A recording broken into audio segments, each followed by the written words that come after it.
Hola, ¿qué tal a todos? Sean bienvenidos una vez más a este su podcast Caminando a la Excelencia.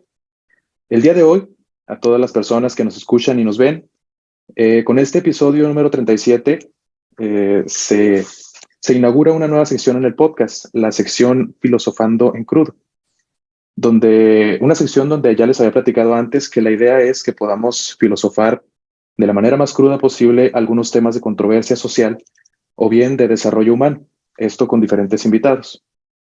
Y en esta ocasión, el invitado que nos acompaña el día de hoy es el invitado que va a marcar la pauta para esta nueva etapa del podcast. Es un invitado que como quien dice, nos va a dar la patadita de la buena suerte. Es un invitado muy especial, es una persona que desde que yo comencé a seguir su contenido, es una persona que me transmite mucha congruencia con su mensaje, con su filosofía de vida, mucha paz al hablar y bueno, me refleja que todo lo que hace lo hace con mucha pasión, con mucho amor y con mucha disciplina, con mucha entrega. Y chéquense esto, es compositor, cantante, pianista, novelista, ganador de dos premios Ariel, escritor de obras como Crónicas de una hoguera, creador de música para cortometrajes, para películas, como por ejemplo Amarte duele, este clásico de del cine mexicano contemporáneo, entre otras películas, música para televisión también, para teatro y para radio. Y no conforme con eso, también es un profesional en el área de la salud mental. Es psicoterapeuta con un enfoque en el área de la Gestalt. Me complace enormemente tener en el podcast a Enrique Quesadas. Enrique, bienvenido, ¿cómo estás? Muy bien, Juan Carlos, muchas gracias por esta presentación tan hermosa. Aquí estoy para servirles. Conversemos a ver humildemente qué puedo aportar, pues. Sí, no, yo creo que un montón de cosas y la verdad es que mi primera duda es, vamos, ¿en qué momento descansas? O sea, con una trayectoria así, con tantas cosas que has hecho, ¿en qué momento te hace la oportunidad de descansar? Digo, Pues sí, ahí nos vamos dando tiempo para tomar un poco de aire. Yo creo que uno de los secretos es que lo que hagas sea de tu interés. sí, Dicen que trabajar es tan feo que hasta pagan por hacerlo. Y yo digo que mi trabajo no me cuesta trabajo porque como lo hago con pasión, o sea, si yo me siento a tocar el piano o me pongo a escribir canción, pues estoy haciendo lo que me gusta hacer. Y cuando hago lo que me gusta hacer, difícilmente me canso. exacto. Sí, totalmente de acuerdo. Bueno, pues bienvenido al podcast. Gracias por darte la oportunidad de estar acá. Y como te comentaba, el tema que me gustaría que abordáramos el día de hoy es un tema, pues, que tiene mucha relevancia en el día a día de las personas. Es un tema que todos hemos pasado por él, que todos nos vamos a enfrentar a él en algún momento y que yo creo que lo importante sería que pudiéramos ver de qué forma le sacamos provecho a esto, de qué forma lo usamos a nuestro favor, que sería dividirlo en dos partes, sería la importancia de desaprender para poder crecer y avanzar y la importancia de resignificar el pasado. Esto para pues ir un poco más ligero de equipaje, para ser una persona más feliz, más estable, más en paz con el pasado y de esta forma poder dar resultados más positivos en sociedad. Entonces, ¿qué opinas de esto? ¿Crees que realmente es algo que suena tan bien, que funciona tan bien como suena, o que es como muchas personas dicen, un maquillaje para un pasado feo y doloroso? ¿Tú qué opinas? Bien, mira, con respecto a tu primera observación en el asunto del desaprendizaje, es una cosa que promuevo y creo que se puede asumir. No se puede asumir si eres un factor que está actuando domesticado por esta sociedad. Es decir, hay que entender que la domesticación existe. Y la domesticación es asumir una serie interminable de deber ser, de deber ser. Estos deber ser a veces no checan con nuestra manera de ser, pero como somos como debemos ser, entonces no somos como somos. Y la mejor manera de no vivir en paz es no ser el que eres en la vida. Yo afirmo, bueno, siempre he dicho que no soy una persona normal. No hay, digo yo, no hay personas normales, hay personas domesticadas. Y esa domesticación accede bueno, llega, no accede, digo, llega a toda la gente con como una cosa como de uniformidad, ¿no? Entonces, se le exige a la gente ser normal, tener un comportamiento entonces predecible. Y bueno, a eso me refiero yo con la domesticación. No, la gente agobiada por este tipo, por toda esta información, eh, recibiendo constantemente una larga serie de deber ser, se acaba por no pertenecerse. Y no pertenecerse, pues es una fábrica de tristezas. Exacto. Sí, y bueno, creo que tocó un punto importante ahí, que es la domesticación. Ya hablaban, por ejemplo, desde antes, Miguel Ruiz en su libro Los Cuatro Acuerdos hablaba acerca de la domesticación. Y sí, lo cierto es que sí, creo que para poder empezar a desaprender hay que salir de esa domesticación. Yo, yo asemejo mucho esto de la domesticación con, bueno, el podcast se llama Caminando a la Excelencia y tiene mucho que ver con eso.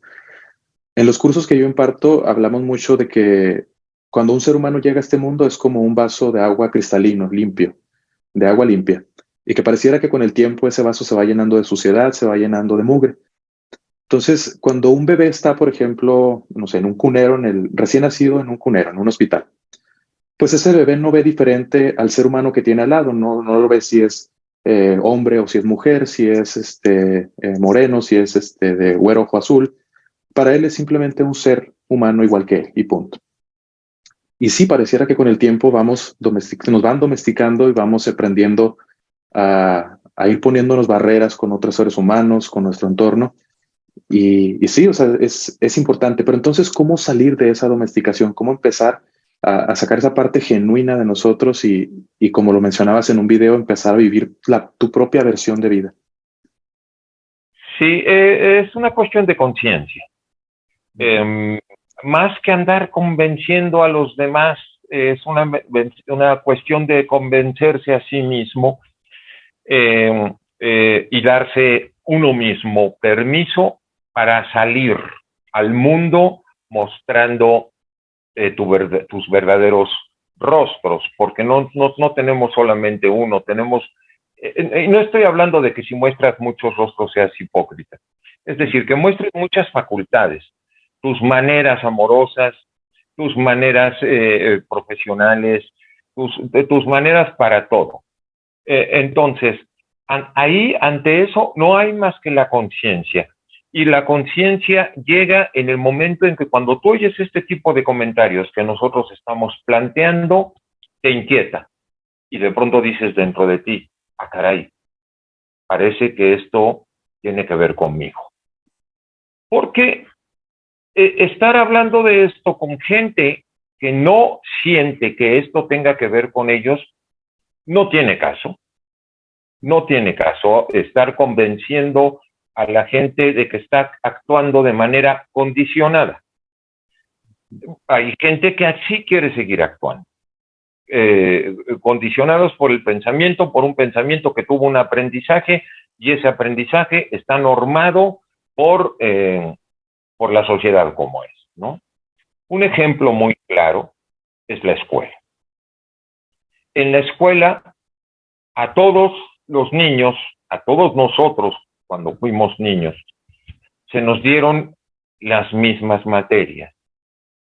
Desafortunadamente, los maestros no fueron capacitados para notar las diversas habilidades que tiene cada uno de los niños y poner acento en esas habilidades infantiles porque tienen que ver con su vocación, tienen que ver con su unicidad, con su manera de ser particular.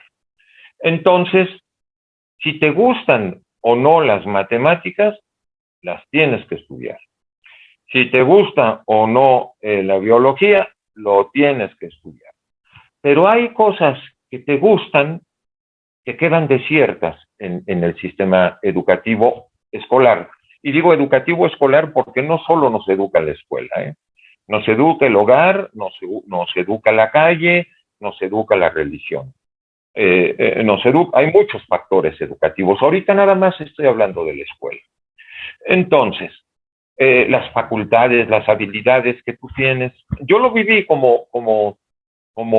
yo desde niño soy músico, yo desde niño supe que yo quería ser músico.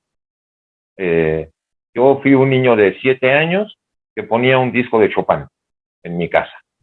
Me apasionaba escuchar la polonesa en la bemol de Chopin. Y yo ponía el disco y mis hermanos tenían un grupo de rock y cuando terminaban los ensayos yo me iba y me sentaba en la bataca y tocaba ahí la batería y luego me daban chance de hacer coros ahí en los ensayos y de cantar con ellos. Yo crecí, yo vengo de familia de artistas y yo manifesté ya en la adolescencia que yo lo que iba a hacer de mi vida era músico. Y el ámbito familiar me dijo, sí, ese va a ser tu hobby, pero primero vamos a ver qué es lo que te va a convertir, diría yo ahorita, entre comillas, en un hombre de provecho, ¿no? Entonces, sí, tuve que terminar una carrera formal, porque no era yo lo suficientemente rebelde. Pero una vez que terminé la carrera a los 21 años, les llevé los papeles de que ya había acabado esa escuela a mis queridos padres, que lo que estaban tratando de hacer era hacerme un bien, ¿no? Así que no hay rencor ahí. Pero en ese momento dije, ya, ahora sí que ya les cumplí, ustedes cumplieron con su papel, yo ya cumplí con lo que ustedes como ustedes me quisieron ayudar, y ahora mi vida es mía. Y desde entonces, bueno, ahí en ese momento vendí el coche, me compré un piano, me inscribí en el Conservatorio Nacional de Música, renuncié a las oficinas donde trabajaba y me regalé la experiencia de ser yo. Eso es lo que podría yo ir dilucidando, al menos en el aspecto de irte diferenciando. Ahorita acabo de poner la escuela. Podemos hablar de la religión, de la familia, de la calle, etcétera, que también son factores educativos y que también son factores que nos uniforman. Pero es fundamental lo que acabo de contar porque me consta, yo así lo viví. Por eso lo promuevo. No lo promuevo ahí porque me lo dijeron. Yo he comprobado en mi vida que pertenecerte es una de las cosas más valiosas. Sí, sí, totalmente. Y me gustó mucho eso que dijiste. Se requiere cierta rebeldía para seguir tus sueños, para ir con eso que quieres. Y sí, o sea, la verdad es que muchas de las veces seguimos patrones de conducta, seguimos vidas diseñadas por otros y se requieren muchas agallas para ir en busca de eso que tú quieres. Y estaría muy bueno ese tema de propósito de vida y de sueños para otra ocasión. Pero, pues bueno, esto sí está relacionado con el desaprender para poder crecer y avanzar. También comentaste un punto importante que creo se relaciona con la parte de resignificar el pasado. Comentabas que no le tenías rencor a tus padres porque a final de cuentas tú sabías que te querían hacer muy bien. Entonces, aquí entra esa parte, el resignificar el pasado. ¿Qué tan importante es el darle un sentido diferente a tu pasado, aunque tu pasado haya sido un pasado muy doloroso, muy cruel, o que te haya llevado de encuentro y cómo resignificar ese pasado, cómo dar buenos resultados en sociedad, ser un buen ciudadano, ser un buen padre, ser un buen hijo, cuando tu pasado sí, pues te arrolló. Muchas personas que han vivido pasados muy difíciles, muy atroces, y, y bueno, están en la misma sociedad que nosotros, obligados a también ser buenos ciudadanos. ¿Cómo resignificar ese pasado? Sí. Una de las cosas que yo también ando promoviendo es el tender al autoconocimiento, ¿no? Tenemos que saber que vivimos como humanos construidos con una cabeza a la que le gusta mucho esta cosa de andar interpretando. Entonces, a la cabeza humana se cuenta historia del pasado, del presente y del futuro. Fundamentalmente, la cabeza humana, nuestro pensamiento, se cuenta historias acerca del pasado y se cuenta historias acerca del futuro, fundamentalmente. Eso es una cosa que nos impide pisar el presente, que es una cosa fundamental para mí, promover hasta lo más posible el vivir el presente. Entonces, para resignificar el pasado, es importante saber si estamos, lo que hemos vivido, lo vivimos como víctimas o como entes responsables. En el caso que yo te acabo de contar de mi vida, yo pude haberme escapado de mi casa y no estudiar la carrera que me estaban imponiendo. No lo hice. Y si yo crezco señalando y culpando de que fui obligado, entonces yo estoy viviendo la condición de la víctima. Entonces, la condición de la víctima es la condición del que no se hace responsable de lo que vive. Efectivamente, estaba yo muy chavo para ese tipo de rebeldía. Sí es cierto, me lo perdono en no haberme rebelado de esa manera. Yo me pude escapar de ahí y decir, no, mi madre, ya me voy de aquí, adiós, voy a vivir. Pero yo no estaba lo suficientemente construido para ostentar ese tipo de valentía, ese tipo de rebeldía. Todavía no podía. Entonces, me perdono y los perdono, y eso me ayuda a resignificar, a no andar repitiendo, lo que pasa es que me hicieron, lo que pasa es que tú me obligaste. Y eso lo puedes vivir en la vida de pareja, lo puedes vivir en la vida familiar. Bueno, debo aclarar antes de continuar que hay situaciones en las que sí es muy difícil revelar. Yo lo sé. Sobre todo cuando son niños maltratados, que sí tienen un pasado terrible. No estoy hablando de eso. Esos son casos, no puedo generalizar. Pero muchas de las cuestiones que se viven como pasado doloroso tienen también que ver con no haber sido lo suficientemente hábil para poderlo resolver de manera responsable. Por lo tanto, lo que nos queda es señalar a los culpables de lo que vivimos. Para resignificar, hay que hacerse responsable de hasta qué grado estamos donde estamos como fruto de una inercia de lo vivo. Como responsabilidad, y claro, puedes ubicar también pues, lo que te hicieron y toda la cosa. De nada sirve andar cargando rencores, ¿no?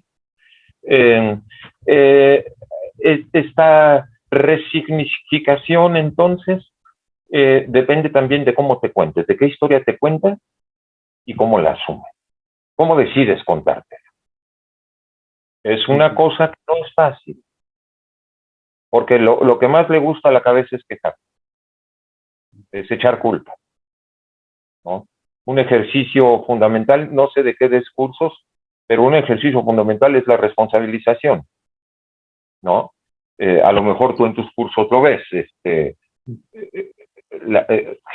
generemos en la gente el sentido de responsabilidad, generémoslo nosotros mismos.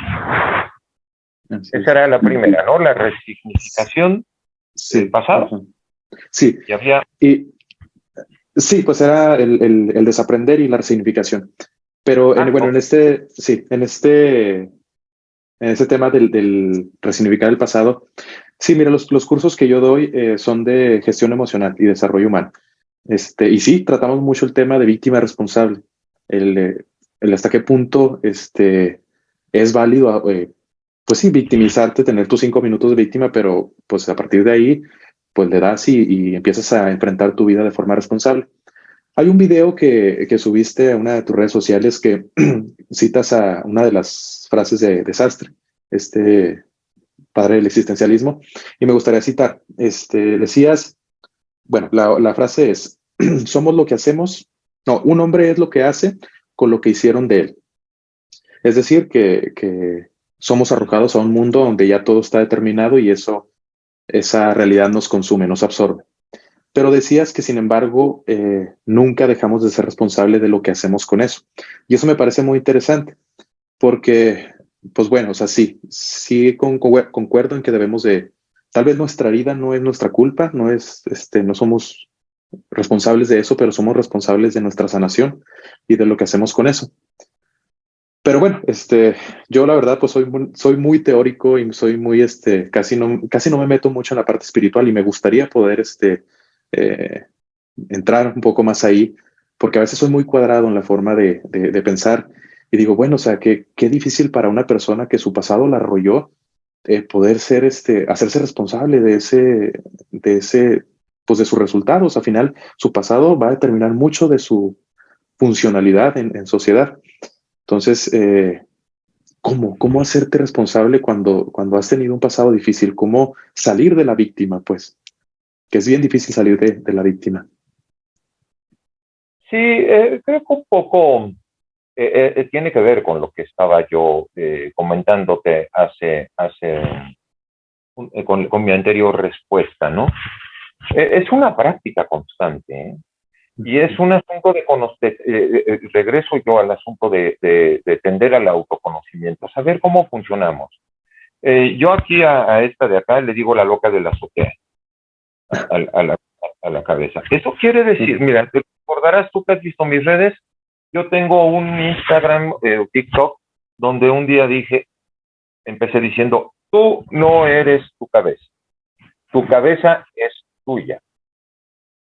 Hacerte cargo de esta cuestión que te estoy diciendo te puede ahorrar muchos dolores. O sea, tienes que saber que tú no eres tu pensamiento. Eso no está fácil.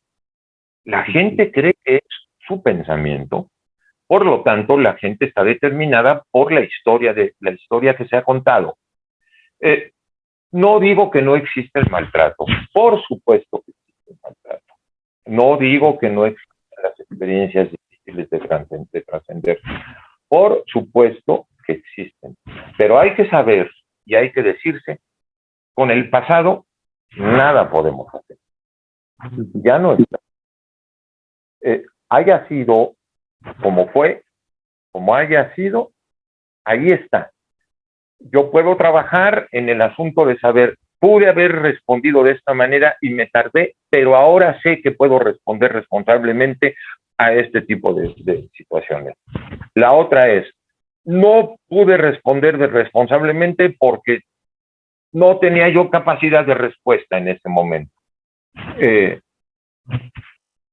Me perdono y acepto que me ocurrió. Resignificar tiene que ver con aceptar lo que pasó. Si no, no vas a poder resignificar nada. Aceptar, se promueve mucho en la espiritualidad, y estoy de acuerdo, se promueve el perdón. Hay veces, hay actos que la gente hace, hay cosas que no se pueden perdonar, ¿no? Y luego la gente anda practicando el perdón nada más como un mandamiento, no como una cosa real.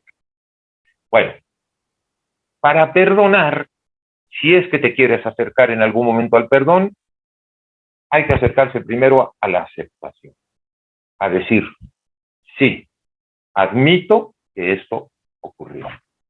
Es verdad, ocurrió, me ocurrió, ¿no? Sí.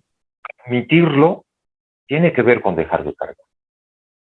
Tiene que ver con cerrar esa situación. Si tú andas por la vida recordando esa carga, es un asunto que está inconcluso, que no se cierra. Y nada, hace rato platicaba yo con un paciente mío en psicoterapia. No no cerrar estos asuntos inconclusos es igual a neurosis, ¿no? Es igual a andar cargando, andar en la vida con una pesada carga. Lo que me pasó, lo que me hicieron, ¿no? Y entonces sí, debo repetir que, que el asunto de la víctima a veces sí se vive, o sea que no, si hay gente que se pasó, pues, que de veras se pasó, que no había capacidad de respuesta para hacerte responsable tú, y que de veras el otro sí se portó irresponsable, el irresponsable fue el otro. Sí es cierto, sí hay casos así, pero en su mayoría, a nuestro pensamiento, a nuestra condición humana, lo que le gusta es echar la carga en el otro. No en mí. Y solamente sabiendo qué aportaste tú a la situación, solamente eso es aprendizaje. Y cuando se traduce en aprendizaje, se traduce en experiencia vivida y en no seguirla reproduciendo, ¿no? Sí. Alguna vez en psicoterapia, una mujer me decía, vengo aquí ante usted porque he tenido 3 fracasos. Y le dije, a ver, háblame de tus fracasos. Se estaba ella refiriendo a sus 3 matrimonios, y sus 3 divorcios, ¿no? Entonces, ya de entrada, la manera en que nos contamos la realidad de acuerdo a la normalidad, porque la normalidad seguramente para ella era estar casado, ¿no? Y como no estamos educados para el amor en esta sociedad, uno no sabe ni está instruido para darse cuenta de que uno se casa con un desconocido. Uno conoce a la persona con la que se casó hasta que vive con ella. Sí. Eso le pasa a todas las personas, ¿eh? No estamos preparados para eso. ¿Por qué? Porque nos enamoramos. Así es la cabeza, así es el humano. Nos hace falta conocernos. Eso es lo que nos hace falta. Conocernos, saber cómo funcionamos, ¿no? Para eso sirven los cursos, para eso sirve la psicoterapia, para eso sirve la meditación, para habitar y habitarte en todas tus instancias y estar constantemente practicando diferentes maneras de resolver. Porque la historia que nos contamos del mundo, por ser personas normales, es la que nos lleva a pensar que estamos fracasando o a plantearnos un recuerdo del pasado diferente. Resignificarlo tiene que ver con aceptar.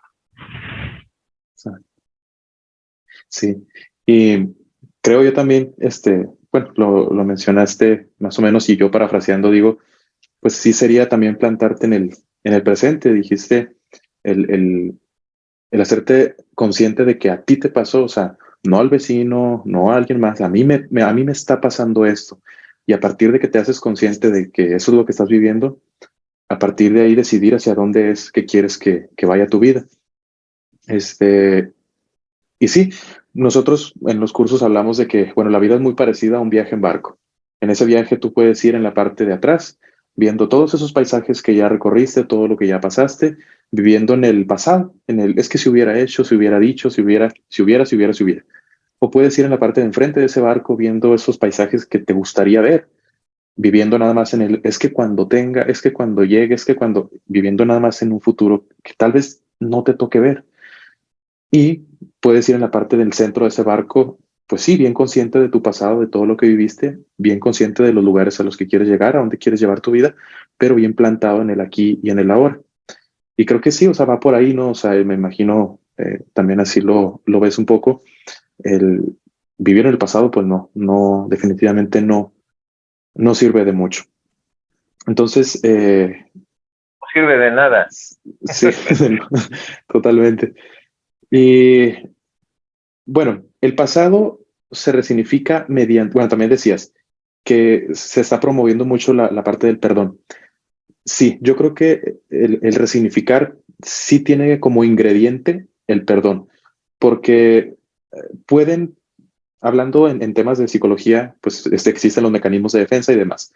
Y una persona puede llegar a resignificar su pasado para evitar el dolor, evitar sentirse mal, pero mediante el victimismo. Es decir, por ejemplo, no sé, un ejemplo, una mujer maltratada, con violencia doméstica y demás, se separa de esa relación y sus argumentos son, pues es que todos los hombres son iguales, es que yo no me merecía, es que yo estoy mejor así, sí me explico, o sea, en argumentos que sí la sacan del dolor, pero al final de cuentas se encuentra aún lastimada, aún en la víctima. Y el perdón, cuando otorgas el perdón, es decir, bueno, o sea, ni está bien, cabrón, o sea, me hiciste daño, me lastimaste, pero eh, pues entiendo que a final de cuentas también eres víctima de tu historia, de lo que te pasó, y eres como un herido de bala, o sea, manchando a los que están cerca de ti. Entonces, eh, acepto, perdono, desde el amor que te tuve te dejo ir y a partir de aquí voy yo en mi vida, ¿no? Entonces, sí creo yo que el perdón es un ingrediente importante para resignificar. ¿Tú también crees que eso no? O crees que nada más en algunas ocasiones? Sí, no, y hablé del perdón, una manera de perdonar, hace rato lo decía, es la aceptación. Hay que empezar por aceptar que ocurrió. Irse directito al perdón a veces no se puede porque lo que nos hicieron fue muy duro. Primero, practicar la aceptación, practicar aceptar que ocurrió. Y poco a poco se acerca ya el momento del perdón. Creo que sí, habría que ver según el caso. Mira, en el asunto de la de esta domesticación de la que estamos hablando desde el principio, póngase a escuchar, te lo digo a ti, estimado amigo, y se lo digo a la gente que nos está escuchando. Pongan atención en las canciones que están escuchando. Escuchen canciones, las del reggaetón, las rancheras, las de, no voy a decir nombres de artistas, Sí, ¿no? son canciones de ardido. Ajá. En su mayoría, sí. Son canciones de víctima. O sea, escuchen la canción de ranchera. Sí. A mí me gusta el mariachi. Me han dicho, ¿te gusta el mariachi? Pues me gusta la música. No me gusta el discurso. Exacto. Tú me hiciste, tú me traicionaste. Yo sin ti no soy nada. Encerrado el humano en ese discurso. Exacto. Juan Carlos, lo que se canta se repite, lo que se repite se aprende, lo que se aprende se vive. Wow, sí. Entonces, no es solo que estemos aprendiendo, o sea, hay que asumir. Por eso te digo, y estoy diciendo, hay que estudiarse así. Hay que sumergirse en qué hemos elegido como vivencia, como experiencia, porque eso tiene que ver con la interpretación que hacemos del mundo, ¿no? Entonces, el mensaje, mira, el humano ha cantado siempre, desde que, ¿no? Desde que encendía hogueras y se ponía a danzar al lado, y le cantaba a los dioses, siempre se cantaron loas a los héroes, se han hecho himnos con los cuales te identificas y es el símbolo de tu nación. Los juglares iban cantando a otros poblados anunciando lo que acababa de ocurrir, eran los heraldos de aquel entonces. El humano siempre ha cantado. El arte, la música es el arte por excelencia. Es un arte fundamental. Yo no estoy negando a las otras artes. Me encantan el cine, el teatro, la pintura, me encanta, todo eso. Pero la música es... Todos nosotros, escúchenme, nos transformamos los fines de semana escuchando música. Y entonces levantamos nuestros cuerpos y nos angoloteamos y le llamamos danza. Y es maravilloso. Y repetimos con nuestra boca también los mensajes de esas canciones, que muchas veces, la gran mayoría, son muy dolorosos. Y entonces queremos vivir otra cosa, pero nos estamos alimentando de esos mensajes. Algún día llegué a visitar a una persona y tenía ahí una canción ahí que hablaba de no sé cuántas ratas, y le dije, ¿qué estás haciendo? Dice, aquí escuchando canciones de amor. Eso no tiene nada. Eso no tiene nada que ver con eso. No tiene. Sí, ¿no? Y yo el tema de la música, yo también, pues somos ahí colegas, yo no he publicado canciones, pero me gusta mucho la música, toco ahí uno que otro instrumento y también la música desde mi infancia fue, digamos, un escape para eventos dolorosos, fue algo muy bonito la música en mi vida. Y esa parte de, digamos, educar lo que escuchas, una vez me dijeron, no solamente eres lo que comes, han dicho esa frase mucho, ¿no? También eres lo que escuchas, eres lo que ves, eres lo que lees, eres lo que hablas, eres, digamos, una serie de combinaciones de todas estas cosas. Entonces, está difícil, o sea, como cultura latina, pues nuestro fuerte es ese tipo de música, con mensaje fuerte, con mensaje bien desgarrador. Y lo cierto es que mucha de la música que escuchamos tiene muy buena, ¿cómo se puede decir? Muy buena instrumentalización, son muy buenos músicos, pero la letra sí, definitivamente hay un ciclo ahí de victimismo, del que no podemos salir, un círculo del que no podemos salir, donde me haces y te hago y sigo en el mismo papel de víctima. Entonces, sí, yo creo que es importante salir hacernos conscientes, pues, de lo que escuchamos, de lo que vemos y como dijiste, pues, para no vivir esas realidades. Entonces, pues bueno, la verdad es que, pues bueno, ha sido bastante edificador este podcast. Eh, Antes de poder concluir, para no quitarte ya mucho tiempo, me gustaría que pudiéramos hacer cada uno una pequeña conclusión. Si quieres, empiezo yo para dejarte la última palabra a ti, ya para concluir con este tema de resignificar el pasado y de desaprender. Yo creo que el caos es parte de la vida, es parte de la vida y si no aprendemos a resignificarlo, si no aprendemos a acomodar esas piezas de nuestro pasado, esta experiencia de vida la vamos a padecer en vez de disfrutarla. Como dije ahorita, posiblemente no somos los causantes de nuestra vida, pero sí somos los responsables de nuestra sanación.